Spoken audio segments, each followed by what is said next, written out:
रतन टाटा सिर्फ नाम ही काफी है। एक ऐसा बिजनेस टाइकून जिसने देश के हर घर पर राज किया।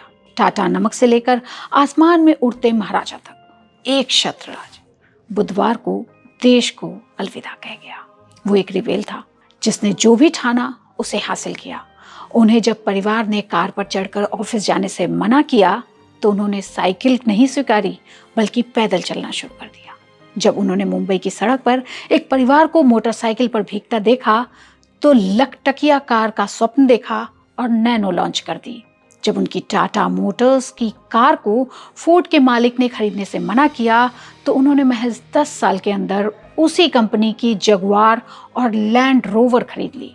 जी, ये थे हमारे अनमोल रतन टाटा, जिन्होंने काम इतनी खामोशी से किया कि उनकी सफलता ने दुनिया में शोर मचा दिया।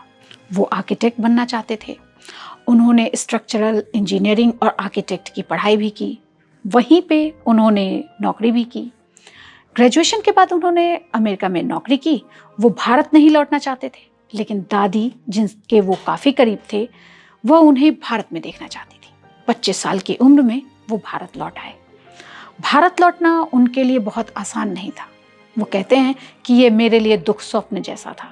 ऐसा नहीं था कि उनके नाम के साथ टाटा लगा था तो उन्हें सब कुछ थाली में परोस कर दिया गया हो। अमेरिका से लौटने के 15 ही दिन बाद उन्हें जमशेदपुर भेज दिया गया, जहां उन्होंने अपनी ही फैक्ट्री में फ्लोर पर काम किया और दूसरे कर्मचारियों की तरह ही उन्हें ट्रीट किया गया।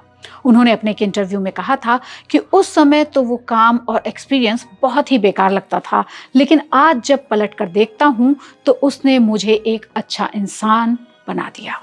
मैं समझ सका कि एक एम्प्लॉय का दर्द क्या होता है। एक आम कर्मचारी की तरह वो सिर्फ कुछ दिनों के लिए नहीं बल्कि वह कुछ महीनों तक फ्लोर पर काम करते रहे। वो किसी भी आम एम्प्लॉय की तरह ट्रीट किए जाते थे और 6 महीने तक उन्होंने अपनी ही कंपनी में कर्मचारियों के साथ कैंटीन में खाना खाया था। जब उनसे पूछा गया, आप तो टाटा हैं, इसका आपको फायदा नहीं मिला?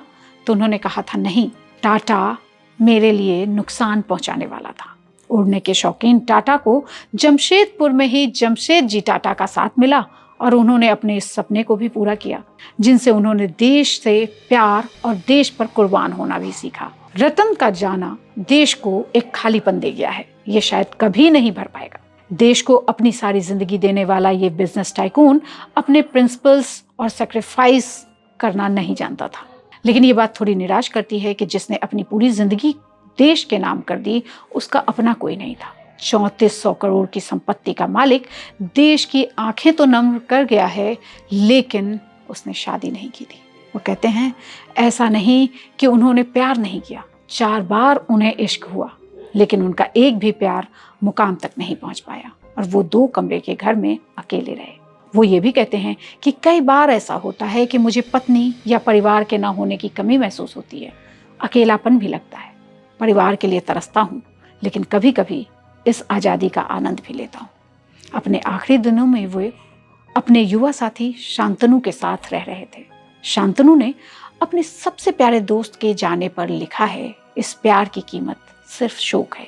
इस दोस्ती से जो खालीपन अब मुझ में रह गया है, इस प्यार की कीमत को वो दुख है जो जीवन भर मेरे साथ रहेगा। अलविदा मेरे प्रिय प्रकाश के स्तंभ।